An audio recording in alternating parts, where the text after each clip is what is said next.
100 संख्याओं का औसत 44 है। यदि इन 100 संख्याएं तथा 4 अन्य संख्या का औसत 50 है तो 4 नई संख्या का औसत क्या है।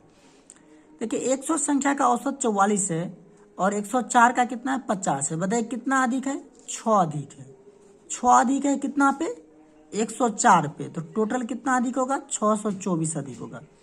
और ये अधिक जो है ये मैनेज कौन करेगा, 4 करेगा। तो ये औसत निकालिए 624/4, तो ये हो जाएगा आपका कितना, 156। तो 4 जो है उसका 44 तो होता ही और 156 ज्यादा हो जाएगा। तो 44 + 156 कितना हो जाएगा, 200 इसका आंसर हो जाएगा।